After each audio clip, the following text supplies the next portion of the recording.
You're gonna need that for my sister's stuff.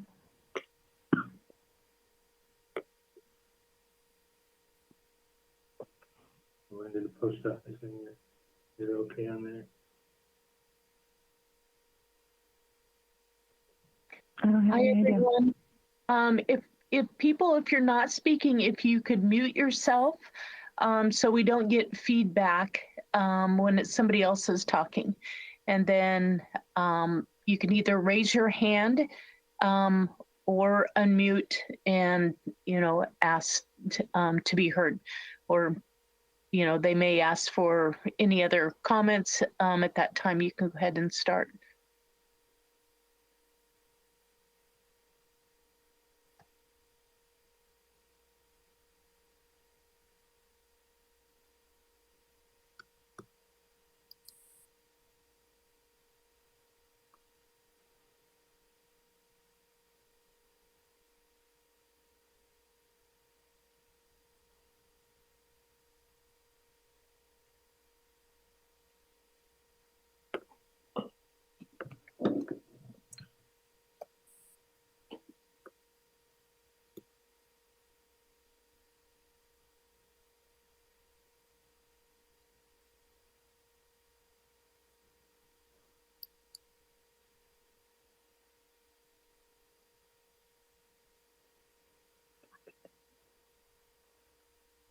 All right then. Was crashing to the floor.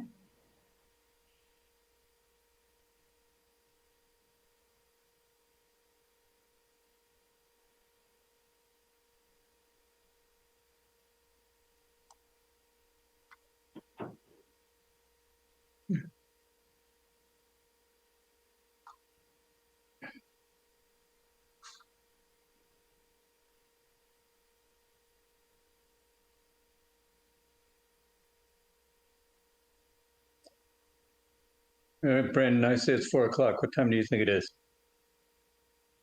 The clock on the wall says 4 o'clock. Excellent. Why don't we then commence the meeting of our ad hoc committee regarding outdoor seating. Today is Monday, March 8th. I want to thank everybody for their attendance. Much appreciated. Looks like we've got a very diverse crowd. That's good.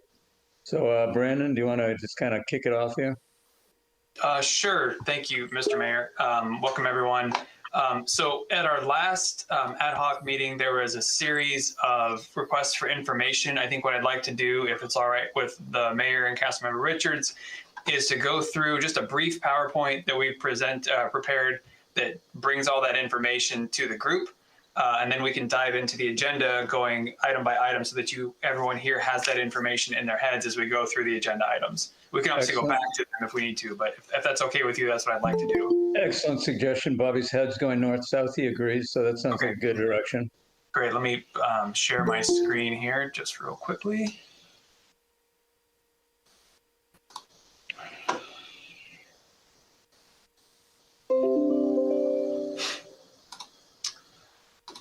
All right. Can everyone see that presentation? Not everyone has access to your video.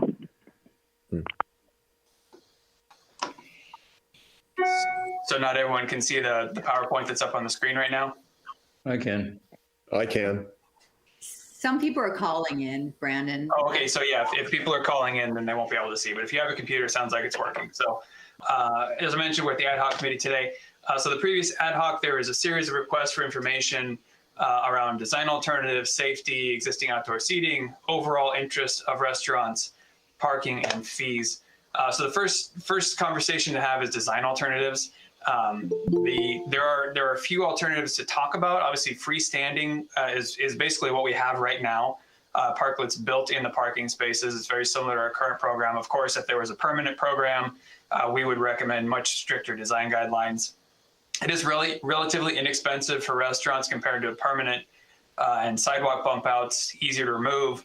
It does feel more temporary and it's a little bit less safe because it's not a physical hard structure that separates people from vehicles. The second option are detached. This is where the parklet is separated by a sidewalk. It is still built in on top of a raised sidewalk and curb. It's detached though from the face of the building so that the sidewalk goes in between the two. It doesn't change the pedestrian route, and walking, but it does create some potential conflicts with servers going in between the restaurants. And I have a couple images here just to give you an example. So these are downtown Monterey. You can do them very simply. This is one in Monterey. We can see the pedestrians still go same path to travel, but you have to cross. And here's another one, a little more effort put in the design on this one with planters. But again, these are the separated, detached alternatives. The other alternative to consider is adjacent to the building. This is directly attached to the front of the building. It does change the face of the structure, which could be an issue because we have many historical buildings in our commercial district. However, it does prevent the cross traffic and makes it easier for infrastructure improvements like heaters that are plumbed in through the building, lighting, electricity, things like that. Some examples again, from the simple one to a little bit more elaborate, depending on what the cost is that people want to put in. But these are what the attached ones look like. The sidewalk essentially bumps around the outside of the parklet. One thing to consider with design alternatives is also safety. The attached ones really do a better job of separating people from cars. That's the big goal with a permanent system. The freestanding ones that are like the program today, they're the most dangerous. You probably would want to consider some sort of physical barrier, whether they're bollards or something like that, to really make sure people are safe and don't get hit by a car. As I said, the extended sidewalk is ideal. It provides a true separation. In either case, though, you're losing parking spaces, and so that needs to be considered as well. The next item that required some information follow-up was what does the existing outdoor seating picture look like in the city? And that doesn't mean the temporary ones. This means the permanent private outdoor dining spaces, and outdoor dining can be a lot of different things. But our count that we could come up with was 32 that have some form of private outdoor dining. That was a combination of information gained from our use permits in the city, as well as information from the water district. Those 32 range in seating from anywhere 4 to 70 seats, plus or minus. It includes things like rooftop decks, private patios, courtyards, and seating along the interblock walkways. So those are what we have right now on the books for, call it permanent outdoor private seating. This is not in the public way. The next piece of information that the ad hoc committee was looking for was an interest poll. We reached out to a total of 65 businesses. 46 of those are restaurants. We got a pretty good response right there, as you can see. 23 said yes, they would be interested in a permanent program. And you should know that we put the question in a way that it was essentially, if there was an option to have a permanent sort of outdoor seating along the street, knowing that there would be a high cost potentially, would you be interested? We got a lot of responses back saying, with caveats saying they would want to explore the cost more and really have an understanding, and we definitely take that point.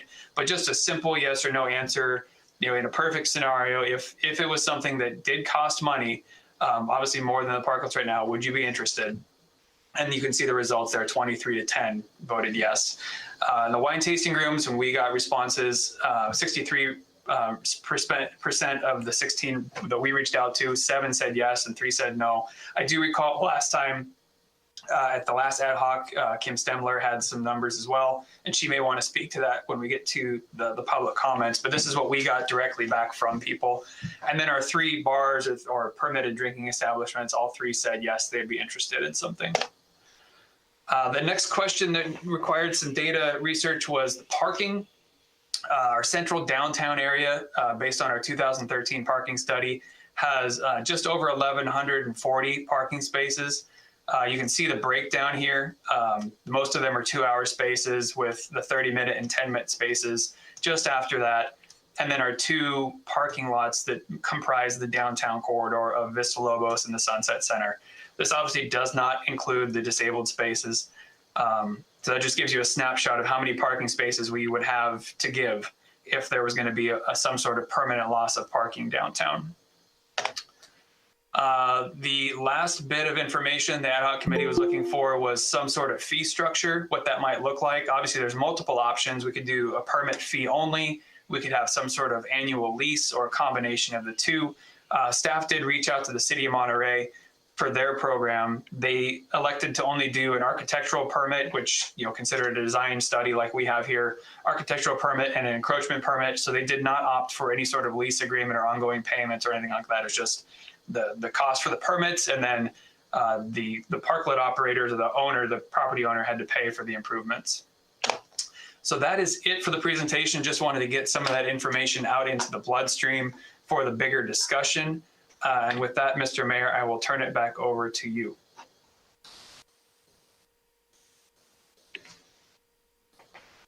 Thank you, Brandon. I appreciate it. Very good.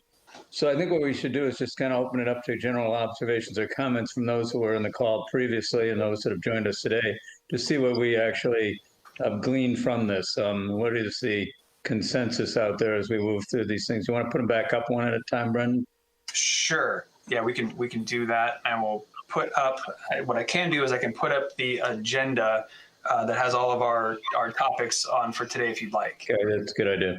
Yeah, let me get that. Sorry, just one moment. Let me pull that up for you.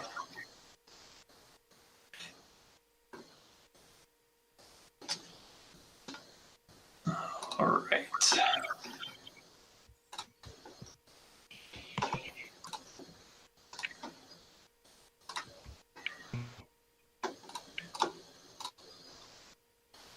Bobby, do you have any thoughts at this time? You see that there? No, I want to compliment Brandon, though. That was really a nice, easy to understand presentation. Great job, Brandon. Thank you. Oh, thanks. So, Mr. Mayor, for you, here's our agenda that was published for today's meeting. We have the follow-up items that the ad hoc committee decided they want to talk about. So if you wanted to, you could just go down one at a time, these different topics, and I can follow along and staff can take notes as there's discussion. And let's remember that this is for just general opining only. We're not a decision-making body. We're simply trying to gather a cross-section of the community to figure out what they like and don't like about parking and dining outside of the restaurants. But we're not going to be circumventing any processes or making any shortcuts procedurally here. We're just trying to get an opinion from the public as to what they like and don't like about dining outside. That noted. Anybody want to have a thought about the design alternatives? I'll jump in, Mayor, with I do like the idea of the bump outs or something like that with the tables closer to the establishment versus where the servers have to cross the right of way. So I'll jump in by saying that. And I would add to that, Bobby, that I think that the architectural compatibility is an issue with the building so that it doesn't, radically change the look of the building itself by going ahead and attaching a heater or an awning to it. It needs to be architecturally consistent, would be my opening comment. And I would add to that the property owner should be consulted closely, obviously, as well. Of course. Yeah, I mean, I understand why we're doing what we're doing now, but if it was a more permanent basis, I mean, obviously the electrical and all the things that we've been requiring or hoping for would be addressed. But the idea of a restaurant, I actually liked what Parker Logan had said the other day, and I've been getting my head more and more around it, where, okay, at nighttime, a restaurant be allowed to put a couple of tables out there. But now we have to get into maybe the thought of, well, how many tables and what is the density of that? Maybe it's just, if it's only a 40-foot front, maybe they get 4 tables or 3 tables or whatever that number is. I would love to hear what the residents on this call and what the restaurateurs on this call have to say about something like that. I can't say that's where I'm surprised, but it does look like Parker may have changed his mind, because I thought he said on our last call that he was going to enjoy the more intimate relationship with his customers by having them inside. Yeah, I was surprised by all 3 bars saying that they wanted it as well, because I thought I had heard the same thing there. Yeah. This is Mary. I think that when we really dig into the hard costs of the plumbing and overcome, leaseholder versus property owner issues, it would probably substantially reduce the number of people who were interested in making that improvement. I'd agree. The contractor in me says you're probably looking at least $20,000 of upfront costs. Yeah, so to that end, there would have to be a nexus between, the profitability and the number of tables to have it make sense, in order for there to be an appropriate ROI on it. Mm-hmm. That wouldn't be the responsibility of government to figure out. No, I just mean in terms of, if there's a concern that there would be so many parklets out there, I think there would be fewer than a lot of people might imagine. Yeah. That would be willing to go to that extent. And I think also that, those businesses that are willing to make that kind of an investment, it says something about their commitment to the process and to doing something that doesn't present problems in the community. True. That's it. Thank you, Mary. I've never known this group to be this shy before. Mr. Tim here. Okay. Dave, can anybody hear me? Yes, we can, Rich. Oh, good. Dave, you just said, to Mary's point about the construction costs, and you said it wouldn't be the responsibility of the city or the government to figure that out. But wouldn't this be a government project? If I wanted to do a bump out or build something on public property, wouldn't you have, or tell me the answer to the question, would the city be responsible for building it? Or would a restaurant or a building owner be responsible for building it? Well, it would seem to me it would be the responsibility of the property owner or the tenant with an encroachment permit from the city, with this built to the specifications approved by the Public Works Department and the Planning and Building Department. Brandon, am I wrong?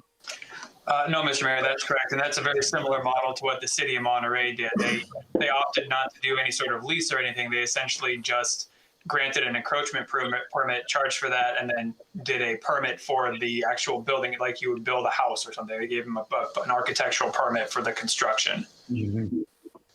So again, therefore, you may have 30 different contractors building 30 different design specs on your streets. I'm not so sure that that's the best idea. I know when I did 2 sidewalks in front of my buildings, Chip had said that he needed to build it because it was city property. So Brandon, you may be correct in Monterey's example. I don't know if it's 100% correct or actually the smartest thing to do. But I guess that's something for you guys to decide. Thank you. Thanks, Rich. Mr. Mayor, if I could add, we did receive a couple of comments along the way in email where folks had suggested if this were to go forward, then perhaps the city could create a small handful, 3 or 5 pre-approved parklet designs that would be consistent throughout the city. So then it takes some of the guesswork out of it and it addresses what Mr. Pepe mentioned, where you have 30 different kinds of parklets all over the town. Good idea. I would also hope that as part of that process that any paving inconsistencies in front of any of these places of business would be repaired at that time also.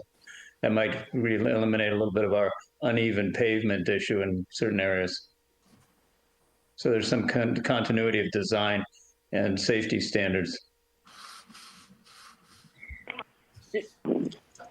I would think that perhaps one of the other things we should consider, we just, the way that surveyed the restaurants, and I think it'd be interesting to survey the rest of the retailers in town to see how they'd feel about it, because they're clearly impacted as well.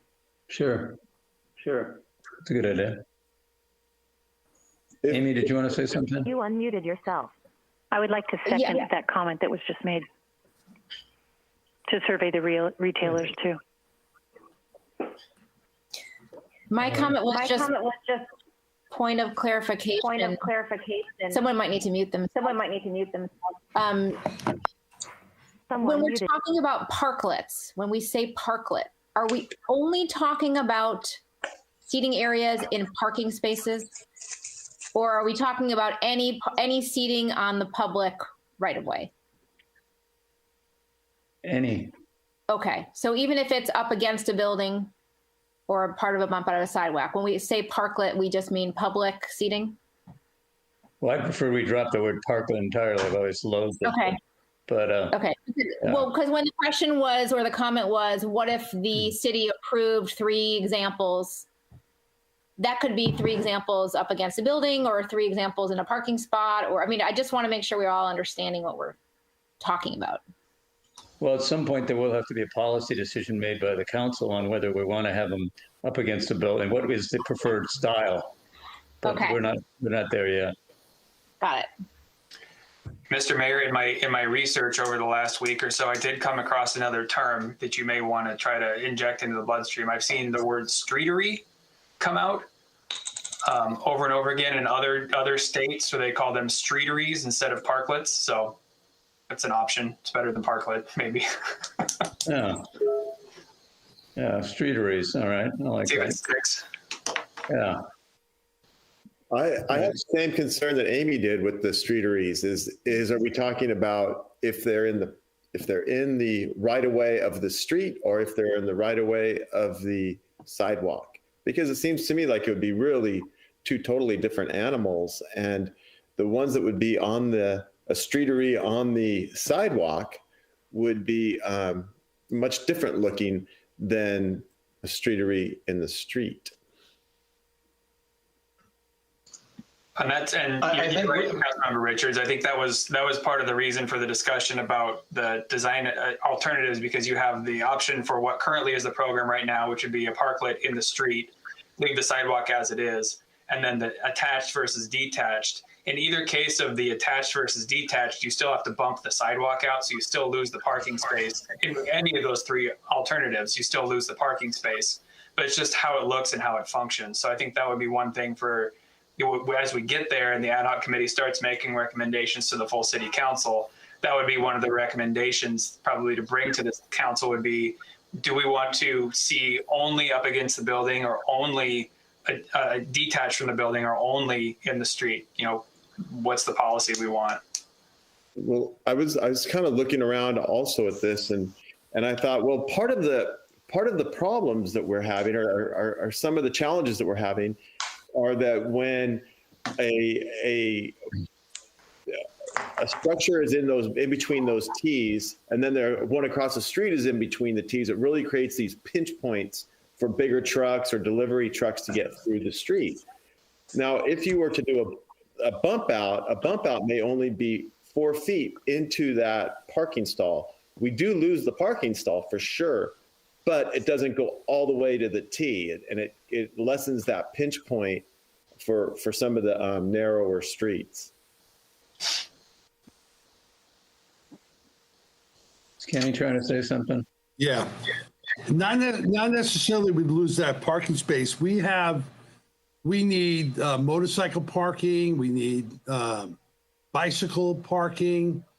Those smaller spaces could be functional, because it happens 50 times a day when one motorcycle takes up a parking space. Well, if they have designated areas and places to put bicycle, it becomes very functional. Good point. And I'm not expecting us to come up with answers to these questions today and make a recommendation today. The issue is to get this out based on the previous discussion we had last couple of weeks ago, where we went ahead and said, these are areas of concern. Now we've got some more specifics we can cogitate on for the next week or 2, and then have a more focused discussion. But I do think that those are good examples you brought out, Brendan, of what Monterey has done. I'm not saying we want to look like Monterey or be like Monterey. I'm just saying that they are good examples of what's available locally as a start point. And I would think the other people that we consider surveying along with the other retailers are the residents as well, to see what their perspective is, with the same set of questions that was sent out to the restaurateurs and the retailers. Sure. Are there any Yeah, that might also. Well, I just had all that would like to speak out. Oh, sorry. I just had a couple of things. One is, Brandon, I didn't catch. Are you saying that Monterey is not charging or not looking to charge going forward for the streeteries or whatever you want to call them? And then also, one quick thing, and Kenny, I agree with you about the motorcycles, but we also have to remember that they're going to park where they want to. And by law, they have a right to park in a normal parking spot also. So a car can park in only a spot for car, but a motorcycle can park any place they want. Unless we'd have to do something, and maybe the chief would know better about that than I, that, you know, we all of a sudden now we say motorcycles only can park in restricted areas. So we're still losing a parking space is my point on all this. So. Mr. Mayor, if I could just, you want me to respond to the question? Yes, please, Brandon. Yeah, so that's the case. So I was speaking to the permanent streeteries or parklets that exist right now in Monterey. That was their program, not for the temporary ones they're doing right now, but they did not charge any sort of lease, nor will they charge any lease into the future for those. They just charged for an encroachment permit and the permit that you would get for architectural review of a project. So I would think there'd be fairly broad consensus on that statement, or that approach, I would think. Okay, so Mr. Mayor and Brandon, I just have a quick thought on the survey that we're talking about, for surveys. It might be a good idea to take, to have the survey go out to the residents and the retailers, as Graham was suggesting, from the city, so that there's consistency in, you know, how it's going out, how it's coming back, how it's getting put together, rather than having multiple organizations or people doing that. So I would make that recommendation that if everybody agrees, we can provide you with a list of CRA members that it can go to. I'm sure you have access to more public mailing information than we do, so you could probably cover a wider swath with that. Tim, I think that's a good suggestion. I appreciate that. Tim, I think in all due respect that we ought to talk about that in terms of the CRA and the CRA survey, perhaps at the board, our CRA board level, which is a separate matter from what we're dealing with here. So we can talk about that offline if that's okay with you. I think the question needs to be asked in a very impartial manner, though, so that people can make their own decisions without any slanted bias. Yeah, exactly. And Brandon, when I was researching out some of the questionnaires, I found one from, I think it was the city of Paso Robles. It's online. You could check that out. Maybe they give you some some ideas. But yeah, we need to noodle it out with the CRA, as Graham is suggesting, to make sure that you've got this totally synchronized, and that we're okay with how this goes about. And I think these surveys are hugely important as we move forward in a slow, methodical way to see if this program has any legs on a permanent basis. And I think there's a whole lot of people that need to weigh in early on, as opposed to getting too far ahead of our skis here. So the property owners, the residents, the other retailers should be part of this very, very, very early discussion. Just to add on to that just real quickly, and then I'll jump off here. Yeah, I'm a little concerned here that there are 32 private outdoor dining seating already in existence. That's great. I don't know if everybody knows that. It's been fully published, and we really market that to visitors and residents. And then in addition to that, if now, according to the survey that you just did, there are 23 restaurants that are interested in this program, that's a lot. So somewhere along the line, this thing needs to be whittled down to, I think, a more situation. 23 is, I don't think we're going to end up with 23. And maybe as Graham is suggesting here, we have points where we reevaluate and resurvey residents, business, et cetera, along this this journey to make sure that we all do support it, because just in my opinion, this is just Tim Toomey, 23 is a lot. And I don't think, that's way out of the scope of what I would, be interested in. And, so again, we've got to continue to get input. And I know probably a lot of the restaurants in the survey are thinking, well, I'm going to raise my hand, yes, because I want to be included, but I still need a lot more information. So, this thing is obviously going to be evolving. I'd be curious, out of those 23 that are in support, if how many of those already have outdoor dining? So Tim, I think you bring up a good point. Should there be a cap, a numerical cap on the number that are issued? Should there be a lottery with based on that cap?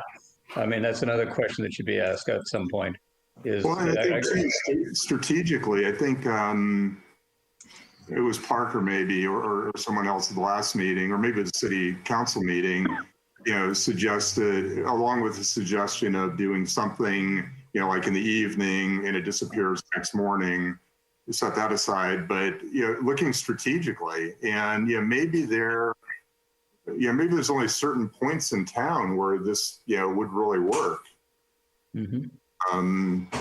So yeah, I would say yes. To your there, with caveat that I don't know how it would work this out, but there's got to be a scope to it, and we really need to be thoughtful about where these pop up and how they work out, because there might have been, and Graham again brought up a good point about the landlords. Are they going to support this? What happens, if there's a build out against the building and that changes to, it was a restaurant today, it's a gallery tomorrow. I think that probably somehow there's got to be strategic areas where it seems like this would be a good fit. That requires a lot more work, but that's just kind of my gut feel. I appreciate that. Mr. Mayor? Pep. So I think the last few comments I've talked about what you referred to as a cross-section of the community responses. And this survey was really, as far as I know, only sent out to restaurants. So Graham and Tim just mentioned we need to hear from other people, and let alone residents and voters, but retailers too. But not to belabor that, but to me, where I'm struggling with, and with all due respect to Monterey, all these examples are coming from Monterey. Okay, somebody mentioned Paso Robles. I'm here going on 50 years, and please, the last thing I would like to see Carmel become is Alvarado Street.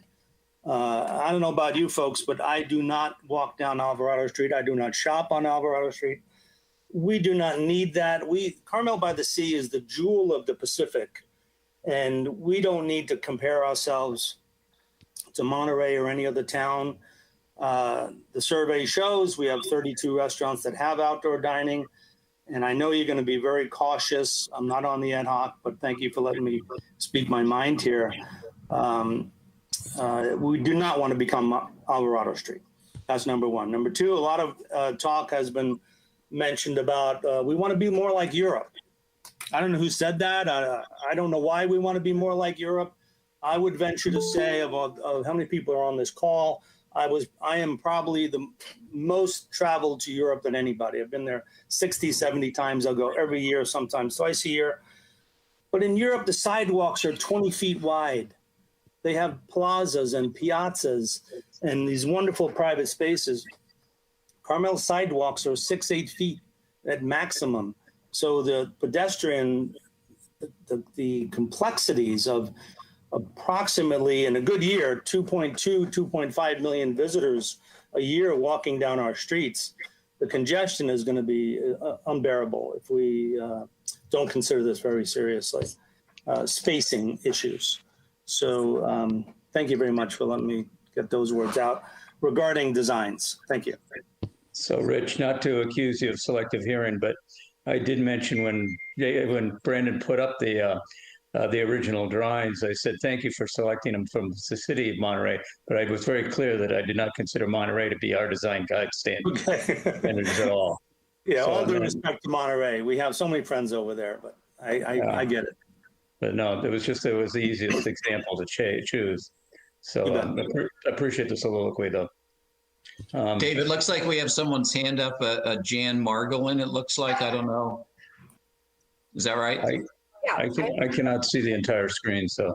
I have They a are. couple questions. Mr. Potter said that a figure of 20,000 had been mentioned. I wondered what that included. And then what do you mean by permanent heating?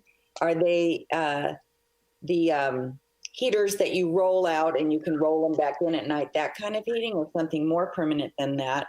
And then when you talk about strategic placement of these parklets, I think, I don't know how you're going to kind of make it fair for everyone. I think you mentioned the lottery. That would be fair for everyone. I don't know how you're going to choose which places could have the parklet. Those are my three questions. So to the $20,000 question, that was just a number I pulled out of the air as a building contractor. Considering the fact you'd have to excavate, remove the asphalt that's there, go ahead and create some sort of permanent concrete structure. It's basically a sidewalk per se, but I think there's more work to it than there would be to a normal sidewalk job. So I would expect that's on the low side, not the high side, not intended to be accurate at all as far as the cost goes. Brandon, you want to field the rest of them? Sure. If I miss one, please let me know, Jan. But I think your question about the heaters, certainly we don't have any recommendations. We're just collecting data at this point. But for example, I'm going to say the M word again, in Monterey, at Montreal Bistro, they have heaters that are affixed to the building. So you do the gas plumbing, and they're like those big square box radiant heaters. So that way you're not having to wheel in and out these patio heaters every day. It's much safer. You don't have propane tanks everywhere. So it speaks to the safety and the permanency of that. So those would be the type of heaters that we would expect to see in a permanent program. I think the other questions were just about the strategic placement. How do you make it fair? And I think you answered that yourself almost, that maybe a lottery or something like that. Did I miss something else in there, or is that it? That was it. Thank you. Okay. Mm-hmm. You know, I would love to hear from both the residents and the retail and the restaurateurs the idea of asking for a couple of tables outside of their front door. And we have our planning department. Brandon goes by and looks at the spot and says, okay, there is enough space in here for a 2-top or a 4-top, whatever it may be, so that a wheelchair or ADA still accessible, can get around the table and go up the street, and abandon the idea of parklets just for this conversation, the sake of this conversation, and allow restaurants to put tables in front of their business. I would love to hear if anybody would really object to that, or would be willing to try that, or if there's even enough room for, if Pepe said put a table in front of the Suvios, would it be accessible for a wheelchair to get around it? Okay, well, we can get that question out to the public. Just one other thing, Rich, to your question about, or your statement that you're not on the ad hoc. The formal ad hoc is simply me and Bobby Richards. The rest of the public is participants. We're inviting anybody and everybody that wants to attend. So you are part of the discussion, not specifically the ad hoc. It's only Bobby and I that are the council appointed ad hoc. I understand that. Thank you, sir. Okay. Brendan? So, Mr. Mayor, yeah, I took down the agenda just so it maybe a little more room so you can see who, but I'll put it back up just real briefly so you can see what we have coming up next. Hopefully you can see that. So we talked about design alternatives and safety. We talked a little bit about the fee structure, but here's the other items on your discussion if you want to pick one for the group to talk about. Well, why don't you guys feel free to hit on anything you want. I mean, obviously the loss of parking is a concern. We were going to have a discussion at council about that anyway, coming up in the near future, and around the fact that we might want to start charging for some parking somewhere in town. That was at the suggestion of, I believe, Councilmember Ferlito. That would probably engender some interesting discussion. There was some talk about maybe charging for parking down at the foot of Ocean, down the Del Mar lot. That would be an interesting conversation. I'm not overly compelled, though, that everybody has a cell phone and they're going to be able to have their cell phone access to go ahead and figure out how they're going to get charged for parking in town.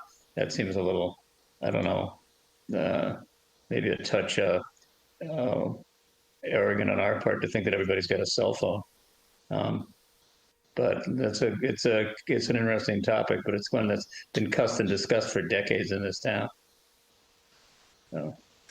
Mr. Mayor, one of the things that came up at the last meeting was a conversation about whether or not a permanent program, what it would look like if wine tasting rooms were allowed to have these, permanent affixed ones, or if there would be any interest. As we saw from our survey, there was some interest, but I don't know if the ad hoc committee wants to discuss that a little bit as well. Well, it seems to me that the wineries were designed for indoor tasting only. I mean, if there was some interest perhaps by the committee to go ahead and have a slightly expanded program, I don't know. I mean, my jury's out on that one entirely.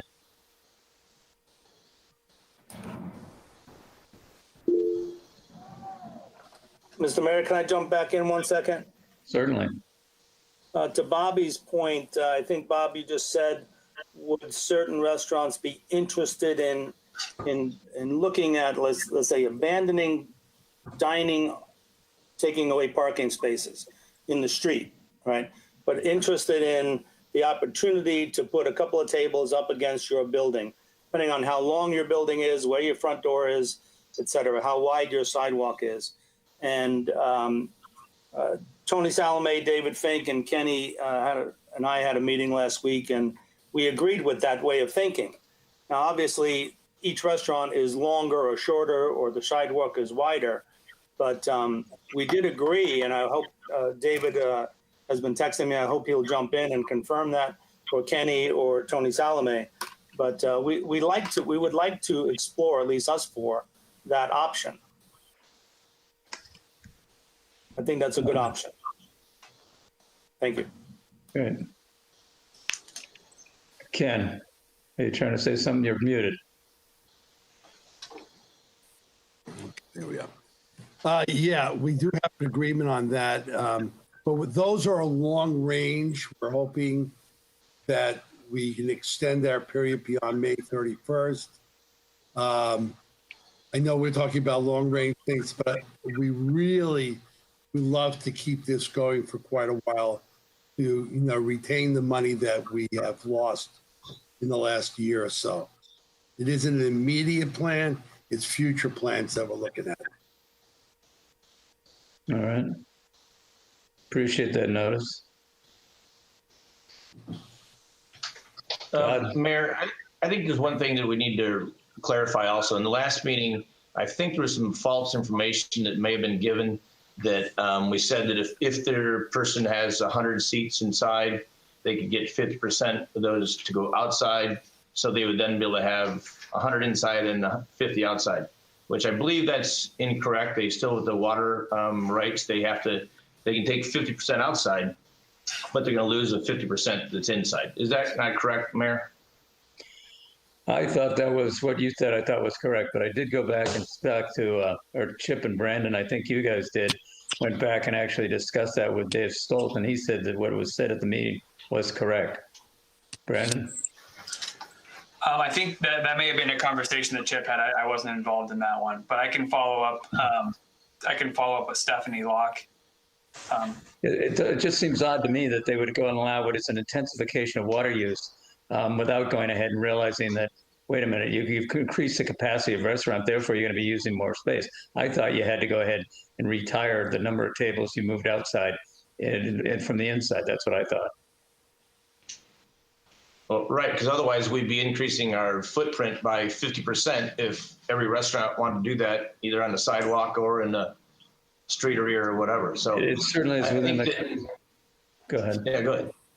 It's within the capacity of the city council to go ahead and set restrictions on that seating. It's ourselves, regardless of what the water management district says. Right, because I mean, if it was like yourself and myself thought also that you're not going to be able to gain any seats by going outside, you could then say that is there really an argument to even do this in the first place? Because what's the advantage? Because the restaurant is still going to be having to take the food farther away than they normally do to the outside, and then you're going to have weather that's not going to be conducive to them serving them outside. It's going to be cold, rainy, or whatever. And why wouldn't they just stay inside where they've been successful for, decades as it is? So And then a lot of them, as we know now, 32 of them already have some outdoor seating. So I just don't know if there's really an advantage. And I think that's something really needs to be cleared up if they can, or if it goes to city council, if they have to, if they're going to be allowed to have more seats than what they're already allotted indoors.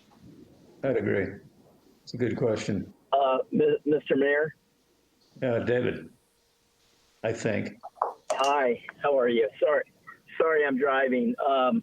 I don't know who was just talking. It sounded like a restaurateur, somebody that knew a lot about the restaurant business. But, you know, just kind of to, you know, tell you what the playing field is in the restaurant business. I don't think any restaurateur on this call would say their profits have been going up the last 5 years. The margins are getting thinner and thinner and thinner. And I can tell you that the outdoor seating, speaking from experience for Cantonetta Luca, has been an absolute magnet.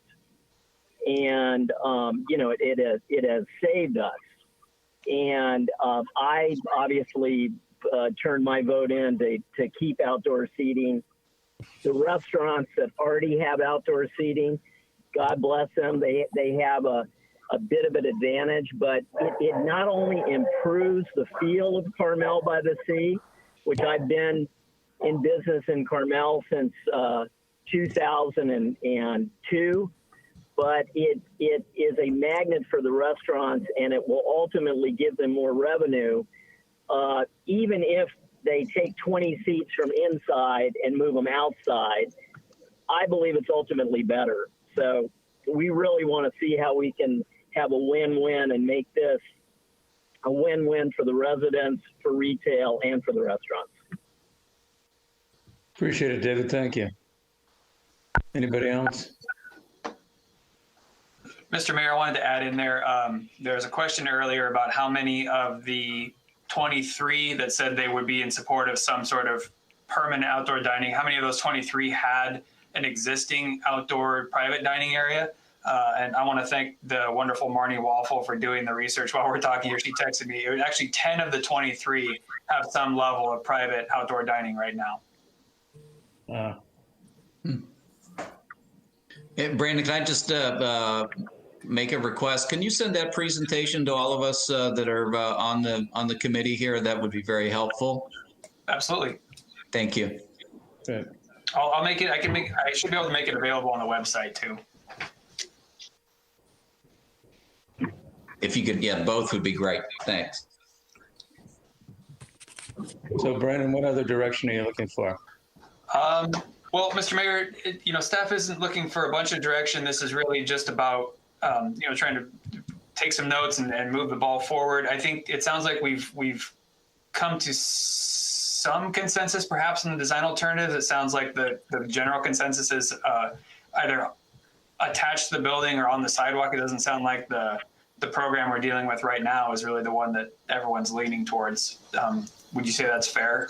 I would say that's fair. I think there's probably concern that the eclectic makeup architecturally is not appropriate. They're not safe per se. That's not, as they are configured and as they exist now, that's not what we have envisioned. But I would say that I've got a concern with changing the exterior of the look of a building by affixing, the gas heater to the wall of the building, and also any awnings that would be, and that's an aesthetics issue. But I do think that goes to some people's concerns about the standpoint. So that's Mayor, can I say one last thing that, I want to be very clear that I'm not against the outdoor seating as we are right now. I am not in favor of it going for a permanent basis. I am fine I think that what would be fair right now is probably 30 to 60 days after the restaurants are allowed to be 100% back indoors. I think they should be given, like say, 30 to 60 days before the parklets need to go away. I think that's only fair because I think we are dealing with two loose cannons, and one being the governor in Sacramento and the other one being our health director, that they could decide to flip a switch and change their ideas and minds at any minute. And I'm not looking to put the restaurants backwards at that point either. But I think that 60 days from the time that they open things back up, that we would probably have our feet firmly based at where we're going to be headed in that direction going forward. So I think at that point, that's why I'm not looking for anything to be, cut off the next day. I think the fair would be about, like I say, a 30 to 60 day notice. In the interest of recouping lost monies. Correct. Well, I don't want them to think there'd be a chance that all of a sudden the county or the state says that we can't do 100% inside anymore, and it's back to 50 or 25% and things like that. And then they'd have to rebuild that structure again, and I don't want them to have to do that. I want to say, I think 60 days after they're back 100% inside would be fair. Well, I'd agree. There's nothing actually that necessitates or mandates a decision on outdoor dining, period, once businesses go back to their normal operations. The only reason this came up is because there was an interest by some members of the public and some restaurateurs to go ahead and have some sort of permanency to the outside seating. But this can become the parking discussion of the future. We can just discuss this every decade and do nothing about it. So I'm not saying that's the Carmel way of doing things, but it is kind of a history we have here with some issues. We just they come up and they come back and they come back and forth, and we never get any decisions. So I think it's a good discussion to have whether we ever actually move in the permanent direction. It's been an interesting discussion. I think it's also important to recognize that we already do have outdoor seating, and that needs to be repeated time and time again with 32 out of the 51 restaurants. So it already exists. We're looking at something to add to that, and call it restaurant-lets or whatever we're calling it. But we already have the outdoor seating. Yep. Mr. Mayor, real quick. Sure. Let's see. If you're, Brandon said that maybe there's a consensus to move away from the street dining and push it onto the sidewalk. And like I said earlier, our little group was leaning in that direction. So thank you for hearing that. Another thing that solves is that the restaurant, any individual restaurant, would then only be in front of their own restaurant, of their building. Remember, there's been a lot of issues with parklets being granted, parklets meaning on the street dining, in front of other people's establishments. Aaron Chang was bitching and moaning. Robert Knight, where Scratch was complaining. Jack Galante has the lady at the Dovecote saying, "Why is there a wine tasting room in front of my store?" et cetera. It goes on and on and on. So that really solves that problem.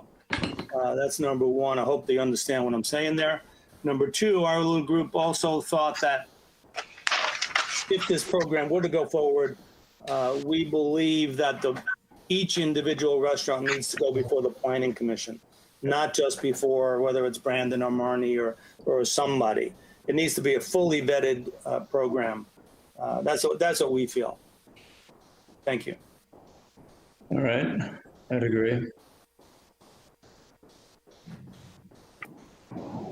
Anything else? So Brandon, next, if we were to meet again, when we were to meet again, what is your concept of what you've been tasked with so far? Well, I have three notes that I took that seemed like would take some effort to put together. So one is just getting some clear and final sort of follow up and direction from the water district about how that calculation works, moving the seats in and out. That'd be something to bring back to the group. And then it sounds like probably reporting back on the outcome of two separate surveys. One would be a public survey, and one would be a survey to retailers. To conduct those surveys and bring that information back to the ad hoc committee as well. Let's meet as the ad hoc to decide how that information is going to be disseminated, so we have buy-in from everybody and what the questions the guys are going to ask. We can go ahead and make sure we get agreement on how that's going to, so we don't miss anybody along the way. Graham's very concerned, and so is Pepe, about us going ahead and making sure that it's accurate and we don't miss anybody. So I think that's a good suggestion. So maybe bring back, Mr. Mayor, maybe what you're suggesting is maybe bring back a draft sort of public survey and a retailer survey, bring the questions back to this group before sending it out. That's my thought. Bobby, what do you think? I would concur, Mayor. Exactly. Right. Rest of you guys heads north, south, east, west. What are you doing? Why wouldn't we send the same survey out that we sent to the restaurateurs and the like? Well, I don't have that in front of me right at this moment, so let's go ahead and have a look at it. Well, Mr. Mayor, if I could, so there wasn't a survey that went out to the restaurateurs. It was just a simple question, yes or no. That was one of the homework assignments from the ad hoc committee last time, was just take a pulse of the restaurant owners. If this actually happened, would they even be interested in participating? So it wasn't a survey per se. It was just a yes or no question. That explains why I don't have it in front of me. Hey, Mayor, it seems to be there's a lot of people chatting in the chat box. I can't figure out how to turn it on and read it. But Brandon, maybe you know, is there some questions in that chat box going on? I don't see any messages in the chat box for this meeting room right now. Thank you. All right. So what do we think? Can I say something? Sure. This is Bashar from Portobello, Demetra and Catch. Hello, everyone. Welcome. So basically, I think we expressed our feeling on, the desire of having outdoor dining before, so not to repeat that. I think that goes back to the bottom of the pros and cons of the outdoor dining. And one of the people think that if we put them together, we have more pros than cons, generating more revenue to the city from the sales tax. I think the vibe in the town is really nice. I didn't hear any one negative comment from any people that dine in our restaurant that say that they didn't like it. Everybody is just, you can see how people happy when you drive around. There's actually a lot of visibilities for restaurants that not in the main Ocean Avenue that people start realizing. We hear a lot of people saying that, oh, I didn't know that there's a restaurant there. So I think everybody's benefiting from that. Just a few comments, talking about open only night, evening, not all day. I think that will be a big hassle, especially considering if we're going to really spend money to build a permanent dining room outside to have only open half of it, especially if we're going to have like all the tables and heaters in and out every day. So I don't know. I can't see where's the reason why not to open the all day if you're already building that from scratch and spending thousands of dollars. For another count for the heaters being on the building, just to consider some historic buildings that might not be able to do that. The other thing for retailers, which is I understand their concerns about a loss of parking. I believe that the outdoor dining is going to bring more people to town. You're losing parking, but you have more people coming because they like dining outdoor. And if we're full, I mean, when the restaurants full, retailers doing well. I think the last few months was a big learning experience, how when the restaurants shut down, retailers go to zero revenue. When restaurants are open, retailers doing well. So it's kind of, they go hand in hand. Thank you so much. Thank you, Bashar. And I guess one of the things that I would say we probably have consensus on, although it's hard for me to gauge that accurately, but is that we do feel, I feel that it should be only in front of restaurants that have a street frontage. I think that makes a difference. So if you have, in the Jack Galante case, he's in front of another person's business, his business is set back from the street. So I think that that's an issue. Ken, are you trying to say something? Yes, I agree with you, Mayor. I think that that's the mindset that we need to address. We need to give everybody opportunity, retail, wine rooms, restaurants, whatever, locals, to make this potentially successful for all of us. To just throw the baby out with the bathwater, which I've heard many times in the last month, I don't think that's the process that we want to come up with in our community. We want to come up with a result that everybody's happy with. You know, whether it gives us more money, gives us that, doesn't matter. It's going to come down to whether or not it's fair. You know, and if it's not fair, then that's, honestly, I think that's very wrong. We spend so much time on these parklet things, or whatever you want to call it, over the last year. It's given us an opportunity to survive. It's history of Carmel right now. The demographics of this community is a lot different now than it was, a few years ago. And I think we need to address everybody's here. Graham had us do a link as far as looking up Don't Pave Main Street. I have no idea what that has to do with, because the way it was 80 years ago is different than it was now. Now. So the community has evolved, it has changed, and it will change, and it will evolve. So let's work on that instead of just throwing it out completely. I think it's a mistake. There is a good quality that we have obtained here. And I think it's an opportunity for to massage it to success. Thank you. Alrighty. Let me just make a comment, if I might. I think that the history and the character of this town and the way that it has been developed over the last 100 years is hugely important to how the village looks, not only to the residents, but to the rest of the world. So I think we need to look at the past so we can move forward in a collaborative way in the future. So Don't Pave Main Street, what Barbara Livingston has done in that whole group, has set the foundation for everything that we enjoy today. So I think that's hugely important. All righty. I'd like to add it onto that too.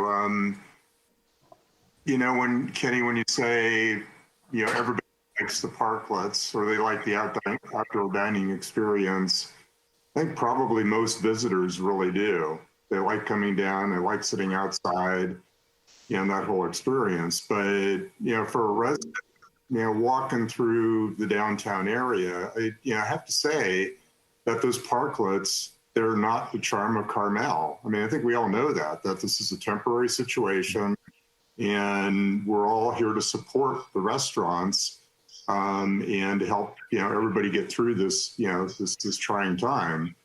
But I just think in the long haul that, if you look at, residents and visitors, I think there's, you're looking at two different perspectives. And, I wouldn't want to see this temporary situation continue like it is. I just think there's too many, they're inconsistent. There's some that just, they just don't look nice at all. They totally take away from, some of our city, but, there are a few that haven't kind of gotten up to the standards, and this has been like an evolving process, and it started off, kind of trying to figure out how to get there, and in restaurants and other wine tasting areas have really done a great job of upscaling their areas, but. Yeah, I just don't think the look today, I wouldn't want to see as a permanent look tomorrow. And I agree with you 100%. I'm just saying, let's work on it instead of throwing it out. Let's just keep on going the way we're doing. The development of something that we all like. And that it works for retail, it works for everybody, it works for locals. Let's not, write crazy letters that have been written in the last week or two. Right. I think that it's then you're talking about, let's say COVID never happened, and we never had parklets, and it's back to the way it was in 2018. Then we're talking about, hey. Let's look at a new look for Carmel, an outdoor dining or expansion of outdoor dining experience, but it's going to be in public spaces. I can see looking at it, as a future project, but I think you have to kind of grab what we already have and look at it differently. Because a permanent situation is going to be different than the way we're presently doing it. So I would be in support of exploring it, but through a very thoughtful process. That's what we're trying to do, Tim. That's what I'm trying to do. So, Rich, if you have something new to add, or you just rising? Yeah, no, just I do. No, I did. I know I just rambled, Dave, but no, I do. As chairperson of Visit Carmel, I just want to remind everyone that we have our marching orders to promote sustainable tourism. So, to Tim's point, Bobby's point, you, Mr. Mayor, we're very conscious of that. I think it was Bashir talked about it's really good and he'll grow his business because of more outdoor dining. I think collectively the restaurants account for about $80 million in gross sales. And if you allow us to have X amount of thousand more seats because of outdoor dining, and the water board said that's okay, can we handle another $10, $20 million in restaurant business? Where are those new diners going to park? So to Tim's point, it's going to flood out into the neighborhoods and have a much greater impact. So I don't want to sound like I'm a big naysayer of this. I like where this ad hoc is going today with the potential seats are up against the building in front of each restaurant's own space. And so so Dave, I hope that was adding something new, but also to Brandon, if you would also consider, when we talked about the wine tasting rooms a week or two ago, we were thinking about maybe not adding that to this program, but would you also add the conversation for coffee shops? Because there's no mention of coffee shops there. I have one at Carmel Bakery. I don't think I would do it if I was offered it at Carmel Bakery. I think there's too much traffic there. My windows and sidewalks not wide enough. But there are a few bakeries and coffee shops that already have it. So maybe just at least add that to the conversation. So if a decision is made, yes or no, that would be helpful. Thank you. That's a good suggestion. And I don't want ever to have the perception that I have some sort of financial motivation for doing this. If it may be it's beneficial financially to the city, but that's not my motivator, my driver. My driver is it appropriate for the city? And that's why we're having this discussion with this format. So I don't think we're arguing too much. I think we just got conflicting points of view that we're actually agreeing in many times. So that said, it is 5:04. Is there anything else? I think Kim Stemler had her hand up, Dave. Sorry to interrupt. You're right, she does. Kim? Thank you. So I would hope that the wine tasting room conversation isn't quite closed yet. And I agree. I mean, to me, this seems like a larger community plan. You have to identify what you want the community to look like. And I hope that you have not closed the door on wine tasting rooms. So that's it. On that note, go enjoy a glass of wine. Thank you for that. Mayor, can I add a couple of brief things before we close out? Yes. Oh, sorry, Kim, if you want to finish. I didn't mean to cut Please, you off. Brandon, you can go before wine. Okay, thank you very much. Just to Mr. Pepe's point, the coffee shops and specialty restaurants, they were actually included in the email distribution asking the question, would you want to have parklets? So we did include that, but that's great when we do our larger survey to include that as sort of a named category to put that in people's heads. And so, Mr. Mayor, if I could, just for the benefit of the folks on the phone, because I think Councilmember Richardson might have been predicting the future. There were several chat messages that came in right after he asked that question.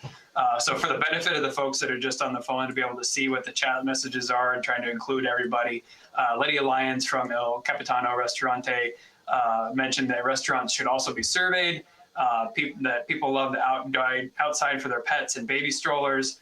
Restaurant diners support the other businesses when they walk by and then shop. Then Kim Stemler mentioned blessings to Barbara when we were talking about Barbara Livingston. And then Lydia goes on to say, keeping an open mind and the restaurants support the outdoor dining. We mostly have regular residents at our restaurant. And then just a thank you from Alex Kessner. So I wanted to make sure that the folks on the phone had the benefit of the chat messages as well, keeping this open. And then lastly, Mr. Mayor, so I take the follow-up as we'll follow up on the water. And then I think what we might do, if it's okay with you, is try to craft some survey questions to bring back to this group that would be sort of a ubiquitous survey that could be sent out to the public, the restaurants, retailers, wine operators, or wine tasting rooms and coffee shops alike, asking some basic questions to try to have a survey that can be served that for everyone. That seems like that's where we want to go with that. Sounds good to me. Bobby? Yeah, great. I'm so happy that we're having such an open process and inviting all the, all the concerned parties to this. It's great. So thanks for the participation, everybody. One last quick thing, maybe Brandon, the next survey you send out to the restaurants and the bars and everything, what if you gave them a question like, would they spend, $1,000 or less per month if they had to pay the city, or $1,000 to $2,000 or $1,000 to $2,500? Just give about 4 different sections of how much they would be willing to spend. And if I guess it comes back that the other 23 of them would like to possibly do this, but if it's the price is, even if it's $2,000, if they don't want to spend that per month, then that number would be more accurate as opposed if it's just given to them for free. So I think that'd be just a thought. Anyway. All righty. Well, those points noted. Pep, your hand is still up. Are you? All right. Okay, again, guys, thanks for the participation. I realize it's a heated topic, but I also appreciate the spirited debate. It's good. So, are we going to have another meeting, Dave? Is that on the thought process? Yep. I was going to throw out 2 weeks from now, but Brandon, do you think maybe 3 would be better? I think 3 may be more appropriate. Since this is a noticed meeting now, if we can get it done in time for a 2-week meeting, we will. It's actually not a noticed meeting. It's still an ad hoc meeting. Thank you. It's an ad hoc meeting. We do send out our agenda. I apologize for that.